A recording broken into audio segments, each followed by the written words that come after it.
जब अ, जब हम सभी के कोई ना कोई परिचित का देहांत हो जाता है, तो हम उन्हें जो भी हमारे धार्मिक संस्कृति है, रीति-रिवाज है, उसके आधार पे हम उनका अंतिम संस्कार करते हैं। इन्हीं अंतिम संस्कारों में हमें देखने को ये मिलता है कि सिंधु घाटी सभ्यता में लगभग 2 तरह की जो रिचुअल्स है वो फॉलो किए जा रहे थे। कुछ लोगों को जलाया जा रहा था और कुछ लोगों को दफनाया भी जा रहा था। दफनाने वाले क्रम में हमें देखने को मिलता है कि बहुत सारे ऐसी चीजें जो उनके साथ में भी दफनाई जा रही थी। जैसे आप सभी को पता है कि पिरामिड का स्ट्रक्चर जो बना वो मिस्र में बना, जिसमें फराओ और बाकी लोगों को जो दफनाया गया है, तो उनके साथ बहुत सारी जो चीजें हैं, उनकी जरूरत की चीजें वो उसे दफनाई जा रही थी।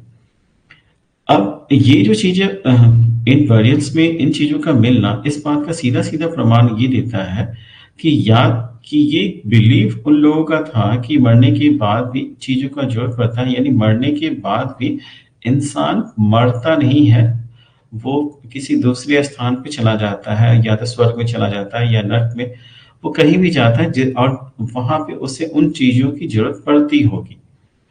यानी इसमें जो एक चीज है सोल का, यानी आत्मा का, या पुनर्जन्म की जो मान्यताएं हैं, जो पुनर्जन्म की जो मान्यताएं हैं पुनर्जन्म की जो मान्यताएं, उन सभी चीजों के बारे में हमें ये शुरुआती साक्ष्य देखने को मिलते हैं। देखो, ऐसा नहीं है कि हम सभी जो आज सोच रहे हैं वो हम इतने महान हैं कि हम ही ऐसा चीज सोच रहे हैं। हमसे पहले भी 5,000 साल 10,000 साल पहले लोगों के अंदर में ऐसे विचार आ चुके होंगे।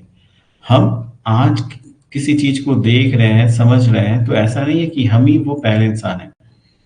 तो आत्मा के बारे में, पुनर्जन्म के बारे में, या इन बहुत सारी ऐसे थॉट्स के बारे में लोग आज बिलीव कर रहे हैं, पहले भी बिलीव करते थे, और हमारे चले जाने के बाद भी उन चीजों पे वो बिलीव करेंगे। ये होता है। बहुत सारी जगहों पे हमें जो साक्ष्य मिलते हैं उसमें ज्वेलरी भी उनके साथ में दिखाया जाता है कि उन ज्वेलरी को भी हमें मिलता है उनके कब्र में, जिसमें चाहे वो पुरुष हो चाहे वो स्त्री हो, दोनों के ही कब्रों में हमें देखने को मिलता है। बहुत सारे एक ऐसी चीजें भी हमें देखने को मिलती है जिसे हम मानते हैं लग्जेरियस। अब ध्यान रखना कि लग्जेरियस का मतलब क्या होता है। यदि किसी चीज को बनाने में काफी ज्यादा समय लगता है और उसकी वैल्यू काफी ज्यादा होती है, तो उसे हम लग्जेरियस मानते हैं। जैसे ये एक फेमस पॉट है। इस फेमस पॉट की खासियत क्या है कि इसे ग्लू, यानी किसी प्रकार का गोंद, प्लस इसमें बालू, इन चीजों को मिला के इसे काफी बारीक तरीके से बनाया जाता होगा। चूंकि ये इसको बनाने में काफी लंबा समय और काफी मेहनत लगता होगा, इसीलिए हम इसे लग्जीरियस कहते हैं। अब जैसे कोई कहता है ना कि रोल्स रॉयस की गाड़ी है। अब रोल्स रॉयस की गाड़ी है तो इसका क्या मतलब है कि वो गाड़ी पूरी तरीके से लगभग हाथ से बनाई जाती है। उसकी हर चीज, चाहे वो सीट के काम हो चाहे बाकी अधिकांशतः जो काम है, वो लगभग हाथों से किया जाता है। इसलिए वो काफी महंगे, कॉस्टली होते हैं, इसलिए वो काफी लग्जरियस चीजों में आते हैं।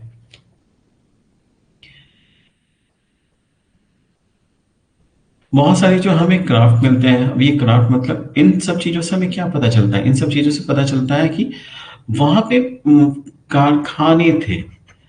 इन कारखानों में जो लोगों के द्वारा यूज किए जाने वाले सामान है उनका प्रोडक्शन होता था, जिसपे चनहुद्र नामक जो स्थान है जहाँ पे सेल कटिंग होती थी, मेटल वर्क का काम होता था, जैसे सील मेकिंग का होता था, बेड मेकिंग का काम होता था, चाहे वो बटखरे या फिर बेड मेकिंग का काम हो रहा था।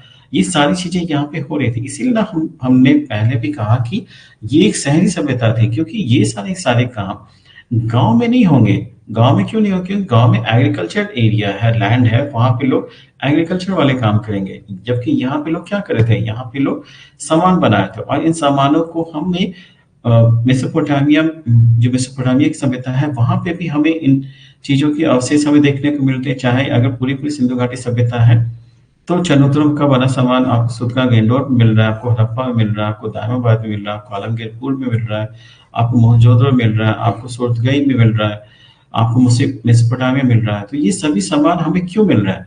क्योंकि एक जगह पे सामान का प्रोडक्शन हो रहा है, काफी अच्छे सामान का प्रोडक्शन हो रहा है, उसकी वजह से उसकी जो डिमांड है वो पूरी पूरी जगह पे हो रही है। ये टूल्स हैं, यही मनके हैं जिस तरीके से उसके माला बनाए जाते थे। ये बहुत सारे ऐसे ही जो स्पेशल जो पॉटरी है वो हमें देखने को मिलता है। फिर यहाँ पे देखो बहुत सारे जो सेंटर्स हैं उन्हीं सेंटर्स में हमें बहुत सारे मिट्टी के बर्तन हमें या मिट्टी के टेराकोटा फिगरीन भी देखने को मिलता है। अब ये जो मदर गॉडेस की प्रतिमा हमें देखने को मिलती है, ये मिट्टी की पूरी पूरी जो प्रतिमा है इसे हम मदर गॉडेस कहते हैं। यानी कि इसे हम धरती ऐसे धरती माँ के रूप में बिलीव कर रहे हैं, जिसकी लोग या तो हो सकता है कि वो पूजा अर्चना करते होंगे। एक चीज है देखिए, अगर आप आने वाले पीसीएस या बाकी एग्जामों की तैयारी करेंगे या फिर आपको एग्जामों में इस तरह के सवाल पूछे भी जाते हैं कि देखो, अभी वर्तमान भारतीय उपमहाद्वीप में वो पहला सबसे पहले जो मूर्ति पूजा आइडल वर्शिप का जो प्रमाण हमें देखने को मिलता है, वो कब देखने को उसकी शुरुआती पहलू हमें कहाँ देखने को मिलता है? तो याद रखना कि वो हमें शुरुआत में उसके लक्षण हमें सिंधु घाटी सभ्यता में ही देखने को मिलते हैं, क्योंकि उस समय लोग मदर गॉडेस की प्रतिमा फिर इन सब चीजों की वो पूजा अर्चना कर रहे थे। लेकिन आइडल वर्शिप में वर्तमान देवी देवताओं में जो सबसे पहली जो प्रतिमा बनी है, वो बनी है भगवान बुद्ध की। क्योंकि भगवान बुद्ध की का जो मूर्ति है वो महायान सेक्ट के होने के बाद में, महायान संप्रदाय यानी कि लगभग 78 एडी के बाद में हमें क्या देखने को मिलता है कि बुद्ध की प्रतिमाएं, बुद्ध की मूर्तियां बनने लगी।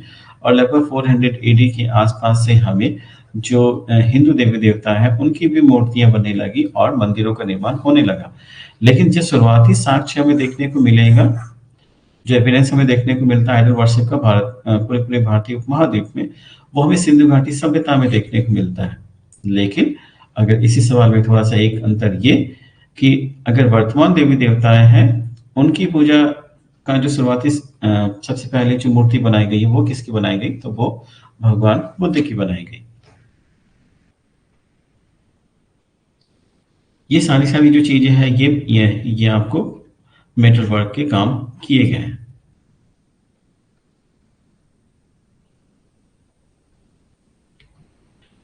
अब एक चीज ये चीज है कि जिस एरिया में आपको सिंधु घाटी सभ्यता के लोग हैं वहां पे कॉपर नहीं है।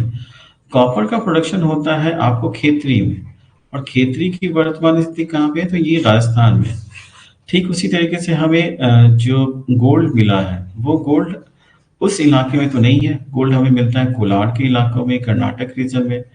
फिर बहुत सारे जो तांबे हैं, बहुत सारी जो ऐसी चीजें हैं वो हमें, जैसे लैपिस लाजुली है, अब ये चीज हमें अफगानिस्तान से मिला है। फिर बहुत सारा जो चीजें हैं, यानी कि ये जो रॉ मटेरियल्स थे वो रॉ मटेरियल्स भारत के विभिन्न इलाकों में, चाहे या फिर इसके अलावा वो अफगानिस्तान में या फिर वो मेसोपोटामिया या फिर बाकी जो दिलमन का इलाका है वहां से वो लोग लेके आते थे, उससे सामान बनाते थे। और उन सामानों को फिर वो या तो कंज्यूम कर रहे थे, नहीं तो फिर उसे फिर सामान बनाकर उसे बेच रहे थे। जैसे खेतरी वाले रीजन से, खेती वाला जो रीजन था वहां से वो कॉपर ला रहे थे, साउथ इंडिया से वो गोल्ड ला रहे थे। और इसी तरीके से एक, क्योंकि इन सभी चीजों के बारे में हमें कहाँ से पता चल रहा है, तो देखो एक एविडेंस हमें देखने को मिलता है कि खेतरी वाला जो रीजन था, जहाँ पे आर्कियोलॉजिस्ट जो है उन लोगों ने गणेश्वर जोधपुर कल्चर को देखा, जो कि नॉन हड़प्पन, जहाँ पे हमें अलग नॉन हड़प्पन पॉटरी तो देखने को मिली। लेकिन इन्हीं इलाकों से हमें इस बात का मिलता है कि इनका जो कनेक्शन है वो हमें खेतरी के इलाका प्लस हमें जो आईवीसी यानी सिंधु घाटी सभ्यता के लोगों के बीच में जो संबंध है वो भी हमें देखने को मिलता है। यही आपका मेसोपोटामिया का इलाका हो गया, जैसे जो वर्तमान समय में आज यही इराक है। ये आपको अफगानिस्तान का इलाका है। ये आपको हड़प्पा यानी ये पाकिस्तान और भारत का इलाका है। मेसोपोटामिया के लोग भारत को मेलुहा कहते थे। और ये देखो, ये जो इलाका है, ये इलाका की खासियत क्या है कि ये तुमको, ये दिलमन है, ये यूएई के पास का इलाका, ये यमन के पास का इलाका, ये ओमान का इलाका, ये सारी चीजों पे हमें कुछ कुछ चीज हमें देखने को मिला है सिंधु घाटी सभ्यता के यहाँ पे। चाहे वो पॉटरी हो, वो हमें सब चीज देखने को मिलते हैं।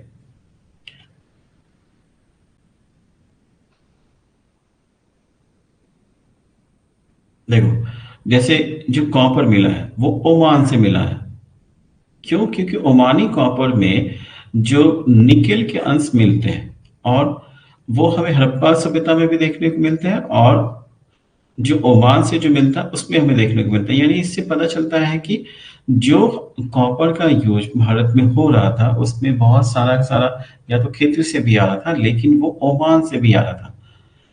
तो इससे क्या पता चलता है? इससे ये पता चल रहा है कि भारतीय उपमहाद्वीप में जो सिंधु घाटी सभ्यता थी, उसका जो कांटेक्ट था वो केवल अंदर या आंतरिक रूप में ही नहीं था, वो बाहरी रूप में, यानी कि वो अन्य देशों के साथ में उसके संबंध स्थापित थे जहां पे वो व्यापार कर रहे थे। फिर हमें कुछ अलग टाइप ऑफ वेसल्स भी मिले हैं, मिट्टी के बर्तन भी देखने को मिले हैं। ये जैसे पूरे पूरे ब्लैक काले रंग का ये हमें जार देखने को मिलता है। मेसोपोटामिया के जो टेक्स्ट है उसमें हमें बहुत सारी चीजें देखने को मिलती है, जिसमें इस बात का वर्णन मिलता है कि जो कॉपर आता है वो मगध से आता है, और इसी जो मगध है उसी को हम ओमान कहते हैं आज। फिर यहाँ पे देखो, यहाँ पे एक जो सिलिंड्रिकल सील जो हमें मिला, और ये टिपिकल मेसोपोटामिया सेल है, लेकिन यहाँ पे हमें हम्प्ड बुल मिला, एक कुबर वाला सांड का पिक्चर हमें देखने को मिला। और ये जो कुबर वाला सांड का जो पिक्चर है वो तो भाई इंडस वैली सिविलाइजेशन की सबसे इंपॉर्टेंट चीज है, ये सबसे इंपॉर्टेंट चीज है। तो ये चीज हमें कैसे, यानी कि दोनों के बीच में इस तरीके से संबंध स्थापित हो चुके थे कि सांस्कृतिक आदान प्रदान भी हो रहा था। कुछ चीजें हमें उनकी अच्छी लग रही थी और कुछ उनकी चीजें हमें अच्छी लग रही थी।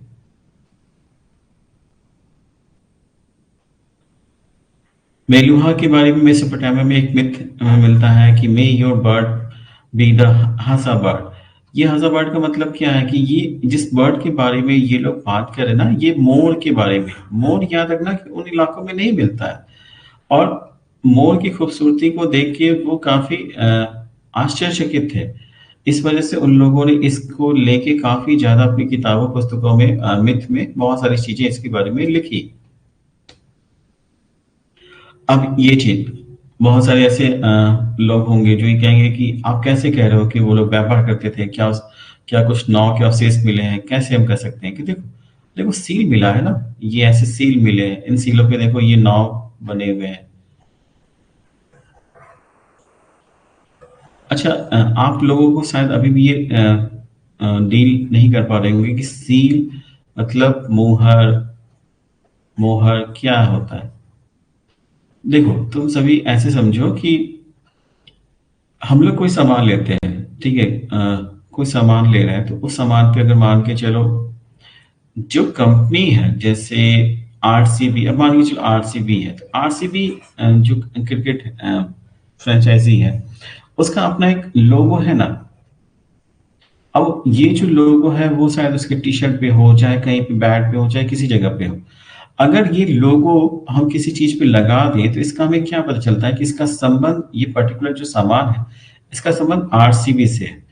ठीक इसी तरीके से जो भी सील हमें मिला है, जैसे हमने एक सामान पैक किया, हमने हड़प्पा में एक सामान बनाया, मान के चलो चंद्रद्रोह में हमने काफी बड़ी मात्रा में मन के बनाए, बीड्स बनाए। अब इन बीड्स को हमें एक्सपोर्ट करना है, तो हम क्या करेंगे कि ये सामान जहां से हमने यहाँ एक्सपोर्ट किया और जहां पे ये डिलीवर्ड होगा, इसके बीच में कहीं भी इसका जो हमने कहीं पे इसे छेड़छाड़ ना किया गया, इस बात को कैसे हम देखेंगे? तो ये लोग क्या करते थे कि पर्टिकुलर एक शहर का जो एक सील होता था, उस सील से इस पे गर्म लाह जो होता है, उस लाह पे उसको पिघला के उस पे डाले और उस सील से उसको दबा के छोड़ दिए। उस लाह धीरे धीरे ठंडा होके कड़ा हो जाएगा और उस पे उस एक निशान बन जाएगा।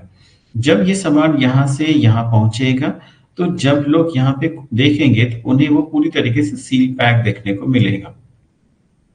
इसी पर्पस के लिए ये सील का निर्माण हुआ था, यानी ये सील बेसिकली ट्रेड पर्पस के लिए यूज हो रहा था।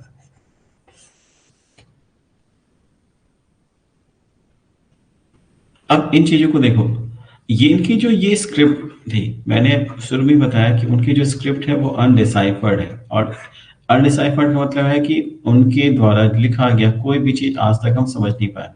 क्यों? क्योंकि ये जो लिपि है ना, ये लिपि एक तरीके से जैसे मान के चलो, अगर हमने एक ये बना दिया, बादल बना दिया, हमने उम, सूरज बना दिया, हमने चाँद बना दिया, हमने पहाड़ बना दिया। अब याद रखो कि ये जो स्ट्रक्चर है इसको हम लोग माउंटेन कह सकते हैं, ये क्लाउड है। बट याद रखो कि हमने क्लाउड लिखा तो नहीं है ना, हमने सन लिखा तो नहीं है, हमने माउंटेन लिखा नहीं है। तो ये चित्रात्मक लिपि है। चित्रात्मक मतलब कि इसको हम लोग चित्र के द्वारा चीजों को दर्शा रहे हैं। क्यों? क्योंकि एक चित्र काफी चीजों को को एक्सप्लेन कर सकता है। पूरी पूरी कविता, जैसे ये पूरा पूरा जो चीज है, ये छोटा सा एक कहानी का एक स्ट्रक्चर हो सकता है। जैसे बादलों ने बादल जो है वो जब सूर्योदय था या जब धूप का दिन का समय था, उस समय बादल आए, वर्षा की, या पहाड़ों से जो पानी है वो बरस गया। इन सभी चीजों का ये पूरा स्टेटमेंट, पूरी कहानी, छोटी सी कहानी को हमने कुछ पिक्चर के द्वारा दर्शा दिया। उस समय के लोगों के पास में इतनी ज्यादा वो अपनी भाषा को लेके, अपने अ, लेखन कला को लेके, हो सकता है कि उतनी ज्यादा विकसित वो नहीं हुए हो। वो किसी एक चीज की या किसी एक चित्र के द्वारा बहुत सारी बातें दर्शाना चाहते हो। इसी पर्पस के लिए उनके उनके द्वारा जो भी लिपि हमें देखने को मिला, वो पिक्टोग्राफिक हमें देखने को मिला। इसीलिए इस पिक्टोग्राफिक रीजन की वजह, जो ये पिक्टोग्राफिक है, इसी वजह से हमें क्या देखने को पता चलता है कि इसी वजह से हम इसे आज तक एनालाइज नहीं कर पाए हैं कि ये पर्टिकुलर अगर ये चीज है तो इसको वो लोग किस रूप में समझते थे, ये जो चीज है इसको वो किस रूप में समझ रहे थे। मान के चलो ये मछली का फोटो है, तो मछली का फोटो तो भाई हम समझ गए कि ये मछली है, ये मछली हो गई। लेकिन अगर ये चीज है तो ये पर्टिकुलर किस चीज को वो रिप्रेजेंट कर रहे थे, ये बात हमें नहीं पता। इसलिए हम आज तक वो नहीं समझ पाए।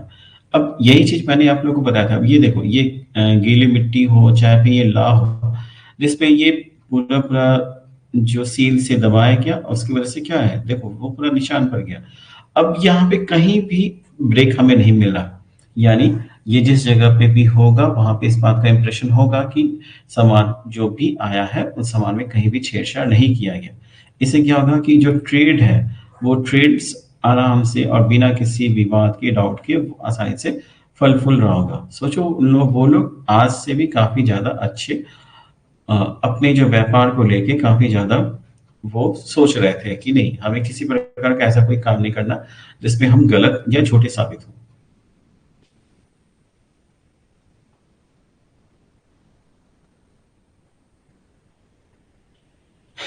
ये जो चीज है, ये पृष्ठ है। पृष्ठ मतलब एक ऐसा हमें मिट्टी का एक स्ट्रक्चर, स्टोन का स्ट्रक्चर हमें देखने को मिला है, जिसकी खासियत क्या है कि ये बेड्स में पर्चा नहीं, यानी कि एक दाढ़ी वाला पुरुष भी इसको हम लोग कहते हैं, इसे हम एक पुरोहित भी कहते हैं, या इसे हम राजा भी मानते हैं। क्योंकि लोगों के बीच में एक विचार ये है कि ये इतनी बड़ी सभ्यता थी जहाँ पे एक ही तरीके के बटखरे या वेट मिल रहे थे, एक ही तरह के मन के मिल रहे थे। जो शहर एस्टैब्लिश थे वहां पे नालियां थी, सड़कें थी, एक तरीके के स्ट्रक्चर बने हुए। तो इनको करवा कौन रहा था, आखिर ये लोग कर कैसे रहे थे? तो एक चीज ये पता चलता है कि नहीं, ये एक इग्लिटेरियन सभ्यता थी। इग्लिटेरियन का मतलब होता है कि ये समता मूलक थी, यानी लोगों के बीच में एक, लोग आपस में बराबरी पे थे, लेकिन हो सकता है कि उनमें कुछ लोग किसी समूह का निर्माण करके अ, वो आपस में जो रूल्स, नियम, कानून वो बनाते होंगे, जिसके आधार पे वो अपनी सभ्यता, अपने जो शहर है उसका देखरेख करते होंगे।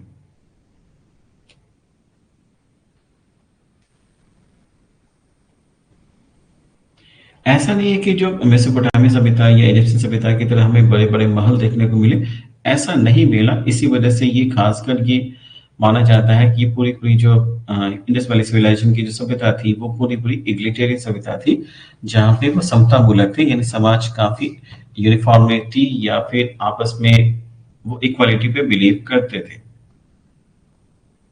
ये सभ्यता कैसे एंड किया, इसको लेके भी बहुत सारी जो चीजें हैं उसके बारे में राय रखा जाता है। लेकिन इन सभी रायों में से दो चीज है।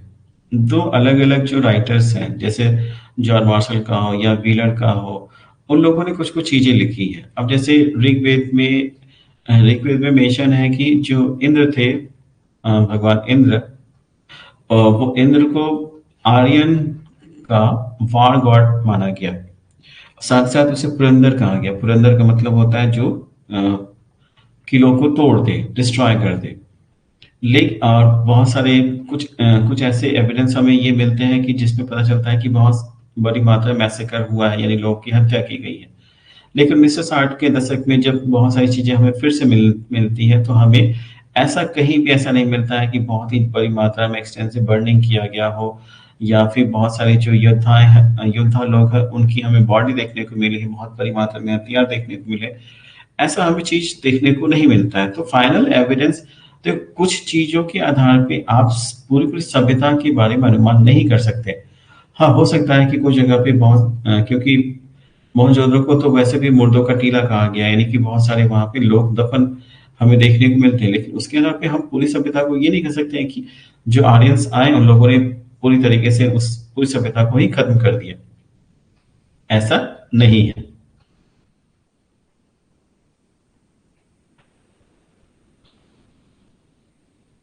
जो लास्ट वाला पॉइंट है उसको थोड़ा ध्यान से देख लीजिए कि इस पूरी पूरी सभ्यता की डिस्कवरी को लेके जो कंफ्यूजन था किसके बीच में, कनिंगम के बीच में। तो कनिंगम को बेसिकली ये क्या था कि कनिंगम जो बुद्धिस्ट पिलग्रिम्स थे, जो चाइनीज ट्रैवलर्स थे, उसको लेके वो ज्यादा फोकस था।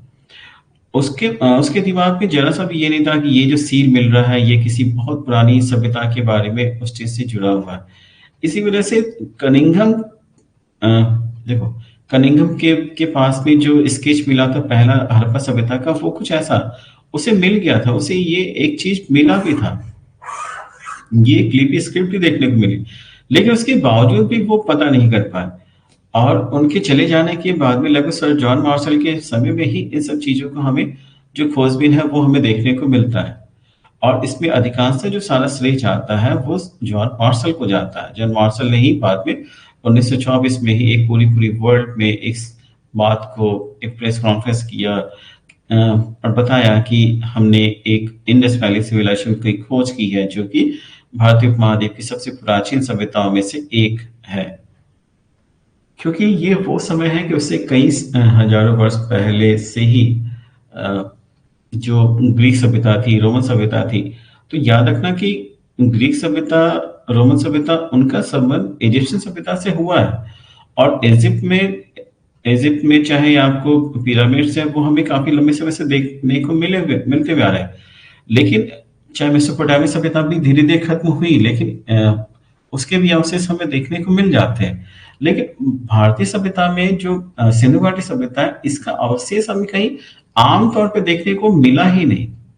ये सभ्यता पूरी तरीके से, एक तरीके से अबैंडन हो गई। लोग वहां उस जगह को छोड़ के चले गए, और धीरे धीरे उन जगहों पे लगता है कि किसी प्रकार से कोई निर्माण ही नहीं हुआ। हड़प्पा शहर कोई पुराना ऐसा कोई शहर नहीं है जहां पे लोग फिर से रहे। मोहनजोदड़ो शहर की खोज हुई, वहां पे बहुत सारे टीले मिलते थे जिसमें काफी लोग दफन होते थे, इसलिए उसे मुर्दों का टीला कहा जाता था, मोहनजोदड़ो कहा जाता था। लेकिन उस पर्टिकुलर शहर में, उस पर्टिकुलर इलाके में हम बड़े बड़े ऊंचे टीले देखने को मिलते हैं, लेकिन लोग वहां पे उतनी बड़ी मात्रा में लोगों ने रहना स्टार्ट नहीं किया था।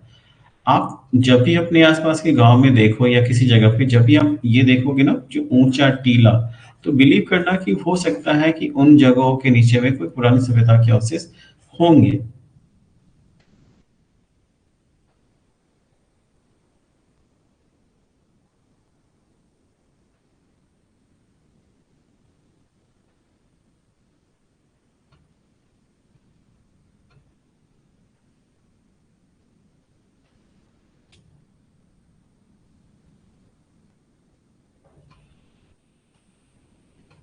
चलिए, अब ये लास्ट पॉइंट को हम लोग देखते हैं, और इस तरीके से हम लोग आज के क्लास को एंड भी करेंगे। ये आपका चैप्टर 1 खत्म हो जाएगा। इसके बाद हम चैप्टर 2 हम लोग नेक्स्ट क्लास में देखेंगे। अब देखो, हमें बहुत सारे ये जो पिक्चर है ये आपको मदर गॉडेस का देखने को मिलता है। अब ये मदर गॉडेस के पिक्चर देखने को मिलता है, फिर हमें प्रेस्ट किंग का देखने को मिलता है, हमें ग्रेट बाथ यानी कि वो जो विशाल स्नानागार देखने को मिलता है, हमें अग्नि वेदिकाएं देखने को मिलती है जो फायर अल्टर्स है, जो कालीबंगन और लोथल में देखने को मिलता है। बट हम एक्चुअली में ये खास इंटरप्रेट नहीं कर पाते हैं कि आखिर में इसका जो संबंध है, ये जो संबंध है वो कैसा संबंध है, वो किसके साथ में है? क्या वो पूरी कोई पुरानी वैदिक सभ्यता थी? तो नहीं भाई, वैदिक सभ्यता का उससे दूर-दूर तक कोई वास्ता नहीं रहा है।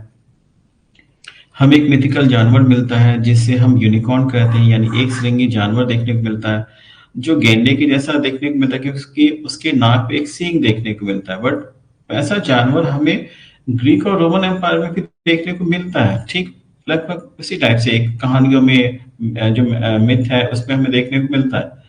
फिर हमें प्रोटोसीवा देखने को मिलते हैं, हमें लिंगास की जो पूजा होती है, जो कॉनिकल स्टोन ऑब्जेक्ट मिलता है, वो भी हमें देखने को मिलता है।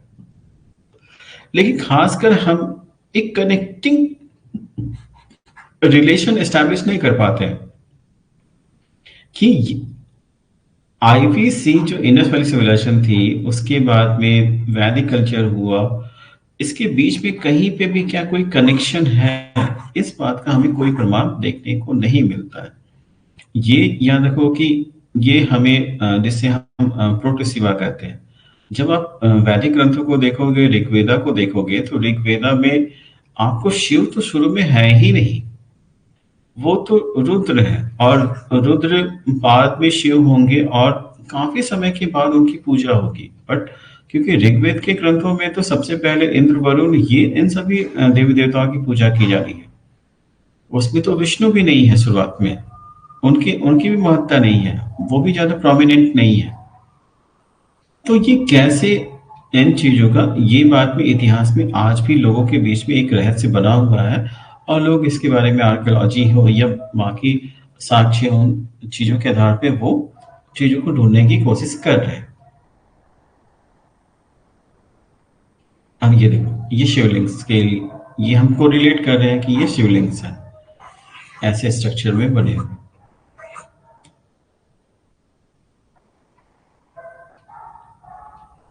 ये उस समय के टेराकोटा कार्ड, यानी जो मिट्टी के खिलौने हमें देखने को मिलते हैं, वो बनाए गए हैं।